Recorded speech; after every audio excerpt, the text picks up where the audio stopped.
జరగదు. ఒకటి జరగచ్చు, రాష్ట్రంలోనే ఒక హీరో ఉన్నటువంటి వ్యక్తిగా, ఎక్కువ మంది అభిమానించే వ్యక్తిగా ఉన్న పార్టీకి 10 ఏళ్ల నుంచి ట్రై చేస్తూ ఒక్క సీటు కూడా గెలవకుండా ఉంటూ కంటిన్యూస్గా ఫెయిల్యూర్స్ చూసిన వ్యక్తి, ఎంతో కోట్లాది మంది అతను గెలుస్తాడని వెయిట్ చేస్తున్నప్పుడు ఆ పార్టీకి ఎక్కడైతే పోటీ చేసిన ప్రతి ఒక్క నియోజకవర్గం గెలుస్తుందని నరమానవుడు నమ్మని ఒక నెంబర్ చెప్పడం. మూడోది, మామూలు 70 ఏళ్ళు అయిపోయింది, టీడీపీ అయిపోయింది, కష్టం అనుకున్నది. పోటీ చేసిన ప్రతి దగ్గర 90% పైన, అంటే 144 పోటీ చేస్తే 133 నియోజకవర్గాల పేరుతో సహా చెప్పి ఎన్ని గెలుస్తుందని ఒకేసారి చెప్పడం.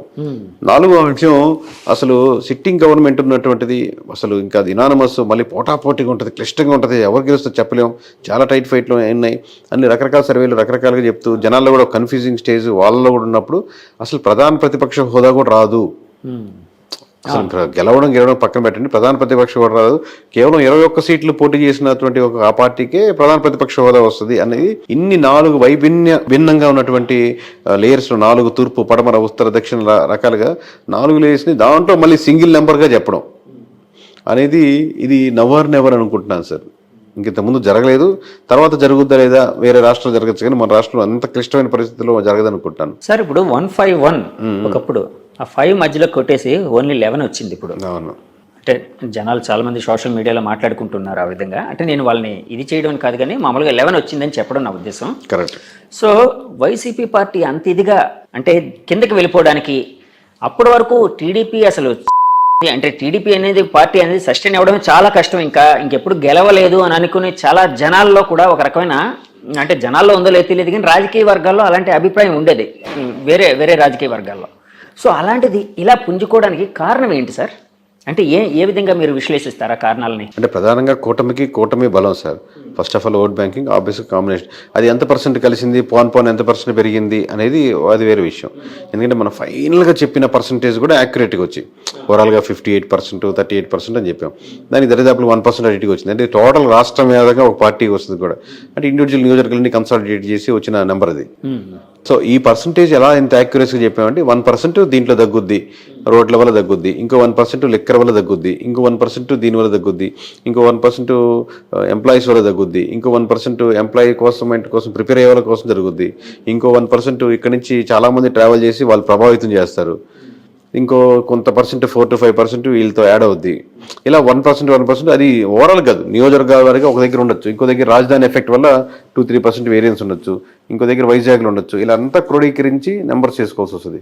అది డేటా సైన్స్లో అదొక అద్భుతం సార్. ఇక్కడి నుంచి అంతమంది జనాలు సంక్రాంతి పండుగకి యాక్చువల్గా హైదరాబాద్ చూడగానే సంక్రాంతికి బీభత్సంగా వెళ్తూ ఉంటారు ఇక్కడ ఉండే ఆంధ్ర వాళ్ళందరూ వాళ్ళ ప్రాంతాలకి. మళ్ళీ ఈ ఎలక్షన్ మే 13ని అలాంటి సంక్రాంతి కనిపించింది, అంటే అంత ఆ విధంగా మైగ్రేట్ అయ్యారు జనాలు. సో అది ఒక ఇన్ఫ్లుయెన్స్ చేసింది, అంటే ఈ స్టాటిస్టిక్స్ని వాటిని నెంబర్స్ని ఇన్ఫ్లుయెన్స్ చేయడానికి అది కూడా కారణం అని అనుకోవచ్చా సార్? వన్ ఆఫ్ ది, అంటే ఒక ఆ బేస్ చేసుకొని ప్రతిసారి ఓటింగ్ పర్సంటేజ్ పెరిగితే ఎప్పుడు అపోజిషన్ పార్టీ గెలుస్తుందనో, ఓటింగ్ పర్సెంట్ పెరిగితే ఎప్పుడు సిట్టింగ్ పార్టీ గెలుస్తుంది, అలా ఆ సీక్వెన్స్లో మనం చెప్పలేం. కానీ ఇక్కడ పెరిగినటువంటి ఓటింగ్ పర్సంటేజ్ మటుకు ఆబ్వియస్గా అపోజిషన్ పార్టీకి అడ్వాంటేజ్ అయింది. ప్లస్ అక్కడికి వెళ్ళి వాళ్ళు ఒక అవ్వాతాత వైఎస్ఆర్సీపీకి వేయాలనుకున్నా కానీ వీళ్ళు వెళ్ళి వాళ్ళని ఇన్ఫ్లుయెన్స్ చేసిన సందర్భాలు కూడా ఇంకో యాడెడ్ పర్సంటేజ్. సార్ ఇందాక కూటమి కలవడం ఒక ఓటింగ్ బలం దానివల్ల ప్లస్ అయిందని అన్నారు కదండి సార్. ఒకవేళ కూటమి అంటే టీడీపీ పార్టీ ఇండివిజువల్గా, జనసేన ఇండివిజువల్గా, బీజేపీ ఇండివిజువల్గా పోటీ చేసి ఉంటే యాక్చువల్ వైసీపీ గెలిచేది, అది అందరూ అంటున్నమాట. అవునా అంటే సార్? డిపెండ్స్ సార్, అది అప్పుడు అంటే చాలా ఫ్యాక్టర్స్, ఇది హైపోథెటికల్ క్వశ్చన్ కాబట్టి. అది ఫర్ సపోజ్ టీడీపీ ఇండివిజువల్గానే ఈసారి మేము ఎవరితో కలవము, మనం ఇండివిజువల్గా వెళ్దాం, ఈసారి ఎందుకు కొట్టడం చేస్తాం, రాష్ట్రం అన్యాయం అయిపోతుంది, ఏదో వాళ్ళు చెప్పాలనుకుని చెప్తారు కదా, అలాంటి ఫేజ్లో వెళ్ళి. అలాగే జనసేన కూడా 175 నియోజకవర్గాలు మనం ఇండివిజువల్గా పోటీ చేద్దాం, ఇది ఈ క్యాండిడేట్లు నేను ముందుగానే ప్రకటిస్తున్నాను, పలానా రాము గారు ఇక్కడి నుంచి కంటెస్ట్ చేస్తారు, పలానా రవి గారు ఇక్కడి నుంచి కంటెస్ట్ చేస్తారు, లేదా పలానా 50-60 నియోజకవర్గాలే కన్సాలిడేట్ చేద్దాం, మనం మొత్తం వద్దు 50కి 50 కొడదాం అన్న ప్లాన్తో వెళ్తే వేరే రకంగా ఉంటుంది. లేదు 175 పోటీ చేస్తే ఒక రకంగా ఉంటుంది. లేదు లాస్ట్లో పొత్తుల దాకా వచ్చి పొత్తులు సరిగ్గా కుదరలేదు, నువ్వు ఇచ్చేది నేను ఇచ్చేది మాట అనుకుని విడిపోయారు, అప్పుడు వేరే రకంగా ఉంటుంది. ఇలా నెంబర్ ఆఫ్ ఫ్యాక్టర్స్ బట్టి చెప్పలేం. బట్ పొత్తు లేకపోతే మటుకు చాలా నియోజకవర్గాల్లో టఫ్ ఫైట్ ఇచ్చినది. ఇప్పుడు ఏ సినారియో ఏంటి అనేది ఒక్కొక్క దాంట్లో ఒక్కొక్క అడ్వాంటేజ్ ఉంటుంది. అవునండి. సరే, యాక్చువల్గా పవన్ కళ్యాణ్ గారు అంటే చంద్రబాబు గారు జైలు ఉదంతం జరిగిన తర్వాత పవన్ గారు వెళ్ళి యునానిమస్గా వాళ్ళకి అక్కడ ఒక సపోర్ట్ ఇవ్వడం అనేది ఈ రాజకీయ చిత్రాన్ని మార్చడానికి మెయిన్ కారణం అని భావించచ్చా సార్? ఒక షెఫాలజిస్ట్గా భావిస్తారా? అంటే దాని ముందు జరగాల్సిన నష్టాలు జరుగున్నాయండి. ఇప్పుడు 1% అని ఇంతకుముందు యాడ్ అయ్యింది. రోడ్లు ఆ రోజుతో బాగుపడలాగా, లేకపోతే ఆ రోజు నుంచి రోడ్లు బాగా లేకుండా లేవు కదా, రోడ్లు తీసుకుంది. లేదా ఎంప్లాయీస్ శాతం ఆల్రెడీ పవన్ కళ్యాణ్ కలిసినా కలవకపోయినా ఎంప్లాయీస్ అనేవాళ్ళు నెగిటివిటీ ఉన్నారు. ఇలా ఆల్రెడీ రెడీగా ఉంది. ఆ రెడీగా ఉన్నది కూటమిలో ఎవరికి వెళ్ళాలి, బీజేపీకి వెళ్ళాలా, టీడీపీకి వెళ్ళాలా, జనసేనకి వెళ్ళాలని ఆ తర్వాత మారింది. లేదు, ముగ్గురు కూటమే కాబట్టి ఒక పార్టీకి వెళ్తున్నాయి. అసలు ఎవరి కేకే గారు ఎప్పటి నుంచి ఈ రంగంలోకి వచ్చారు? ఇలానే మీ పర్సనల్ లైఫ్ కోసం, మీ ప్రొఫెషనల్ లైఫ్ కోసం తెలుసుకోవాలని చాలా మందికి ఒక ఉత్సుకత అనేది అయితే ఉందండి ప్రపంచవ్యాప్తంగా. సో ఎక్కడ సార్ మీది, ఎక్కడ ప్రాంతం, ఏంటి, ఎప్పటి నుంచి ఈ ఫీల్డ్లోకి వచ్చారు? మా సొంతూరు నెల్లూరు అండి. ఓకే. ఈ సర్వీస్ రాకముందు నేను 8 సంవత్సరాల వరకు సాఫ్ట్వేర్ ఇంజనీర్గా పనిచేశాను. సో దీంట్లో ప్రధానంగా రావడానికి ఒక కారణం ఏంటంటే ఏదైనా పాజిటివ్ పనులు వీళ్ళతో చేపించేదానికి ఆస్కారం ఉంటుంది ఎమ్మెల్యేలతో. ప్లస్ ఓట్ బ్యాంకింగ్ కూడా కన్వర్ట్ అవుద్ది కదా. ప్లస్ ప్రజల పల్స్ నిజంగా ఏం కోరుకుంటున్నారు, నిజంగానే అందరు డబ్బులకే ఓట్లేస్తారా, అట్లాంటి రకరకాల డౌట్స్ ఇన్ని కరెక్ట్గా మనం నిజాయితీగా చెప్తే యూజ్ అవుద్ది. ఒకటి నా స్వార్థం ఏంటంటే వాళ్ళ చేత మంచి పనులు చేయించవచ్చని, ఒకటి ఏంటంటే మంచి పనులు చేస్తే ఓట్ బ్యాంకింగ్ కూడా మారుద్దని. సో సర్వీస్ చేయించుకున్నాం, రిజైన్ చేసి సాఫ్ట్వేర్ నుంచి బయటకు వచ్చి చాలా కష్టాలు అక్క మొక్కలు తినే దగ్గర ఉంటుంది. అది ఇదే పెద్ద తేడా కాదు కానీ, సో ఓవరాల్గా అది చేయడం మొదలుపెట్టింది, అది సక్సెస్ అయింది, నిజాయితీగా ఉన్నారు ఇప్పుడు. ఇంకా మీ పర్సనల్ ఎవరికి వస్తే మా మిస్సెస్ పేరు ధనలక్ష్మి, మేము హైదరాబాద్లోనే ఉంటాం. నాకు 2 కొడుకులు. పెద్దవాడు 5th క్లాస్ అవుతున్నాడు, చెగువీర వాడి పేరు. రెండోవాడు వచ్చాను, వాడికి 4 years. చెగువీరా అండి? మనం చెగువీర అంటాం, అతను యాక్చువల్ ప్రొనౌన్సియేషన్ చెగువీరా అంటాం. మేము మామూలుగా చెగు అని పిలుస్తాం. మీకు అంటే ఆ ఇన్ఫ్లుయెన్స్ ఏమైనా ఉందా అంటే? అలాంటిది అతను పవన్ కళ్యాణ్ గారు ఎక్కువ ఇన్ఫ్లుయెన్స్ అయ్యేవారు. చాలా లేదు సార్. మామూలు కమ్యూనిస్ట్, మా నాన్నగారు కమ్యూనిస్ట్ లీడర్ డిస్ట్రిక్ట్ వైజ్. కొంచెం బుక్స్ చదవడం, లేకపోతే ఒకసారి లాంగ్ బ్యాక్ నేను ఒక బైక్ మీద ట్రావెల్ చేస్తూ ఉన్న ఒక మూవీ ఉండేది, కంప్లీట్ మోటార్ సైకిల్ డైరీస్ అనేది ఉంది కదా. ఆ మూవీ చూశాను. మామూలుగా చూస్తున్నప్పుడు అప్పుడు ఎవరు చెగువేరు నాకేం తెలియదు అప్పటికి. మూవీ చూసి అద్భుతంగా, నాకు ట్రావెలింగ్ ఇష్టం, బైక్ అలా ట్రావెలింగ్ అనేది. తర్వాత అలా ఎవరు అప్పుడు దాంట్లో పూర్తి ట్రాన్స్ఫర్మేషన్ ఉంటుంది అనమాట. మీరు చూస్తుంటారు మోటార్ బైక్ డైరీస్, ఆ ట్రాన్స్ఫర్మేషన్ అవన్నీ చూడడం వల్ల బాగుంది ఇతను వేరంటే అప్పుడు చెగువేరు అనేది. దాని తర్వాత నన్ను గురించి తెలుసుకున్నాను. అప్పుడు వాళ్ళ ద్వారా పవన్ కళ్యాణ్ ఇష్టం లేకపోతే వాళ్ళ ఇష్టం సంబంధం లేదు, నేను ఇండివిజువల్గా తీసుకుంది. బట్ కోఇన్సిడెంట్లీ వాళ్ళు అదే కనెక్ట్ అయ్యింటారు, నేను అట్లా అంతే. అది యూనిక్నెస్. 50% ఏంటంటే కనెక్ట్ అని కూడా కాదు. ఇప్పుడు అనిల్, సునీల్, రవి, కిరణ్ అట్లా ఇన్ని రొటీన్ పేర్లు కదా. నేను స్కూల్స్ లో ఈ పేరు ఇంకోటి ఉండకూడదు అన్న 50% రీజన్. ఇంకోటి నేను కనెక్ట్ అయిన డైరీస్, దాంట్లో అతనికి ఆల్రెడీ ఆ పేరుకి ఒక స్టోరీ ఉంది, ఒక యూనిక్నెస్ ఉంది కదా అనేది. ఇట్లా రకరకాల కాన్సెప్ట్. ఇందాక మీరు ఒక మాట అన్నారు, షెఫాలజిస్ట్గా ఉంటే పొలిటీషియన్స్ అయితే మంచి పనులు చేయించచ్చని. అది ఎలా సాధ్యపడుతుందండి? అంటే మనం సర్వే అండ్ స్ట్రాటజీస్ కదా సార్. ఎమ్మెల్యే కలుస్తాం, వాళ్ళు సర్వే రిపోర్ట్ ఇస్తాం కదా. లాస్ట్లో మీరు ఇక్కడ నెగిటివిటీ చెప్తున్నప్పుడు మీరు ఈ పనులు చేయండి సార్, అక్కడ యూజ్ అవుతుంది చెప్తాం కదా. ఆయనకి అడ్వైజ్ చేస్తాం, స్ట్రాటజీ కూడా చెప్తాం కదా, ఎక్కడెక్కడ నెగిటివిటీస్ ఉన్నాయో. అప్పుడు ఆ థింగ్స్ చెప్పేటప్పుడు కొంచెం అక్కడ ఏదో ఎలక్షన్స్లో పెట్టుకునే డబ్బులు, లాస్ట్ మినిట్లో పెట్టే డబ్బులు పెద్ద ఓటింగ్ % డిఫరెన్స్ ఉండదు. అది అమౌంట్ దీని మీద ఇన్వెస్ట్ చేయండి, మంచి పని మీద, ఇక్కడ కార్యక్రమం మీద ప్రజలకి ఎంతో హెల్ప్ అవుతుంది. మీకు ఆయన కావాల్సింది ఏంది? ప్రజలకు గెలిప పక్కన పెడదాం, గెలవాలి. పోటీ చేసినప్పుడు గెలవాలి, ఫస్ట్ రీజన్ అదే.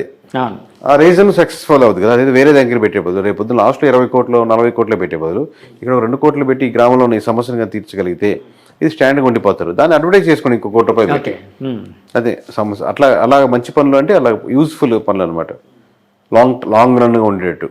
ఇది డబ్బులు ఇస్తే టెంపరీ, తలా 2,000 ఇచ్చినా తీసుకుంటే, తలా 3,000 ఇచ్చినా తీసుకుంటారు, కానీ టెంపరీ కదా, 2 రోజులు ఖర్చు అయిపోద్ది. కానీ అటుగా ఒక ఆర్గనైజేషన్గా ఏదైనా స్ట్రక్చర్గా మీరు ప్లాన్ చేశారనుకోండి, ఆ 2-3 గ్రామాలకి స్టాండర్డ్గా ఉంటుంది ఎప్పటికీ. సార్, ఇందాక మీరు ఒక మాట అన్నారు, కూటమి కలవడానికి ముందే జరగాల్సిన నష్టం జరిగిపోయింది వైసీపీ పార్టీకి. అంటే జరగాల్సిన నష్టం అంటే వాళ్ళు చాలాసార్లు చెప్పుకొని వచ్చారు, మేము లక్షల కోట్ల డబ్బులు జనానికి పంచుతూ ఉన్నాం, ఎలాంటి మధ్యవర్తి లేకుండా జనం అకౌంట్స్కి వెళ్ళేటట్టు, వాళ్ళకే లబ్ధిదారులకి డైరెక్ట్ గా చేరేటట్టు చేస్తున్నాం. సో అదంతా మాకు చాలా హెల్ప్ చేస్తుందని. సో నష్టం అన్నారు కదా సార్, ఆ నష్టం ఏంటి సార్? అంటే 3 రాజధానులు ఇలాంటివి ఏమైనా నష్టపరిచాయా వాళ్ళని? అంటే హెల్ప్ చేసింది ఆ మాట. వెల్ఫేర్ స్కీమ్స్ ఖచ్చితంగా పాజిటివ్ ఉంటుంది సార్, దాంట్లో డౌట్ లేదు. కాబట్టి ఎంత పాజిటివ్? ఒక 5% యాడ్ అవుద్ది అనుకోండి, అది ఒక్కటే సరిపోదు కదా గెలుపుకి. మీరు ఆల్రెడీ 25% ఎంత ఓట్ బ్యాంకింగ్ ఉందనుకోండి, ఇంకో 5% 30కి వస్తారు. కానీ మీరు 30 సరిపోదుగా, ఇంకో 20% యాడ్ అవ్వాలి. లేదా మీకు లాస్ట్ టైం పడేటువంటి 50%లో ఇంకో 10-15 మంది వెళ్లకుండా ఆగాలి, అప్పుడు కానీ మీరు 30కి రారు. ఇప్పుడు మీరు వెళ్లకుండా ఆగాలంటే రోడ్లు బాగుండాలి, రాజధాని ఇష్యూలో నిజంగా రాజధాని కాకుండా రాజధాని పక్కన పెట్టు ఇది బాగుంది చూడు అని ఆల్టర్నేటివ్ ఉండాలి. రాజధాని కాన్సెప్టే కాదు, ఓకే దాన్ని మించిన ఎమోషన్. మీరు ఒక దాంతో సఫర్ అవుతున్నారు, నాకు ప్రమోషన్ కావాలంటే ఖచ్చితంగా ప్రమోషన్ ఇవ్వాలండి, శాలరీ పెంచుతాను, ఓకే అంటే ప్రమోషన్ పక్కన పెట్టి మీకు శాలరీ సాటిస్ఫై అయ్యారు. సో ఆ ఎమోషన్ ని కనెక్ట్ చేయడం ఏదో ఒక ప్రజలతో ఎమోషన్ అంటే మిస్ obviously. అయిందండి అంతే వైసీపీ వాళ్ళు? 100%. మిస్ అయ్యారా? 100%. లేకపోతే ఇన్ని రకాలుగా డ్యామేజ్ అవ్వదు ఇన్ని లేయర్లో. సో ఏ ఎమోషన్ ఎక్కడ మిస్ అవుతున్న దానికి ఆల్టర్నేటివ్గా మీరు ఇంకో ఎమోషన్ యాడ్ చేయగలగాలి. ఆ ఎమోషన్ యాడ్ చేయడంలో మిస్ ఫెయిల్ అయింది. సార్ అలాగే నేను చాలా సార్లు చాలా మంది దగ్గర పెద్ద పెద్ద వాళ్ళ దగ్గర ఒక మాట అయితే విన్నాను, అసలు ఈ ఎలక్షన్ అంతా జగన్ వర్సెస్ జగన్ గా జరిగింది. అంటే వాళ్ళు అన్నది ఏంటంటే జగన్ రావాలి జగన్ పోవాలి, ఈ రెండింటి మీదే బేస్ అయ్యి ఈ ఎలక్షన్ నడిచింది అని. ఇలాంటి స్టేట్మెంట్ ని మీరు అంటే యాక్సెప్ట్ చేస్తారా, ఏకీభవిస్తారా, లేకపోతే డినై దాంట్లో చేస్తారా? పార్షియల్ కరెక్ట్ ఉందండి. పోయినసారి చంద్రబాబు రావాలి చంద్రబాబు పోవాలి అన్నట్టు జరిగింది అనుకున్నాం అనుకోండి, అబ్వియస్గా రెండు పార్టీల మధ్య ఓటు బ్యాంకింగ్ జరుగుతున్నప్పుడు రెండు పార్టీలో ఎవరికి చంద్రబాబు జగన్ అనుకుంటున్నారు. వీళ్ళు చెప్పేటప్పుడు జగన అని వీళ్ళు దాన్ని ప్రమోట్ చేస్తున్నారు. బట్ యాక్చువల్లీ ఏంటంటే ఏ నియోజకవర్గంలో ఆ నియోజకవర్గంలో ఓటేస్తారు. ఇప్పుడు మొత్తం రాష్ట్ర వ్యాప్తంగా నా ఓటు రిప్రజెంట్ చేస్తున్నాను అని కాదు కదా, నా నియోజకవర్గంలో ఈ ఎమ్మెల్యేకి వేద్దామా, ఎమ్మెల్యేతో పాటు చంద్రబాబుని కూడా చూసేద్దామా, ఎమ్మెల్యే చెడ్డోడు కానీ తెలుస్తుంది కానీ చంద్రబాబు మీద నాకు అభిమానం ఉంది వేద్దాంలే, అది ఈడు చాలా మంచివాడు ఎమ్మెల్యే కాకపోతే జగన్ మీద నాకు వ్యతిరేకత ఉంది వీలేవులే. సో ఈ ఫ్యాక్టరీ ఒకటి ఆలోచిస్తాడు.